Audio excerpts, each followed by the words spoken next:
Welcome, in front of me is a CAT S61, and today I'll show you how to enable the power saving mode. So to get started, pull down the notification panel and locate the battery saver toggle.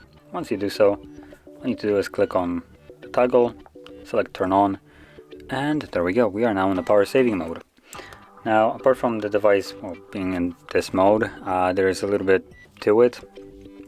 So when you enable it and lock the device, it will go into what's called sleep mode, and in this mode it will disconnect from Wi-Fi and mobile data. So if you rely on any kind of updates from, I don't know, applications like messengers, Facebook, stuff like that that require internet connection, you will get them once you wake up the device once more. So you do basically this.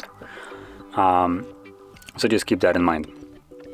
Now once you're done with the mode, all you need to do is turn it off, is click on the toggle once more, and there we go, we are now all out of the power saving mode. So if you found this very helpful, don't forget to hit like, subscribe, and thanks for watching.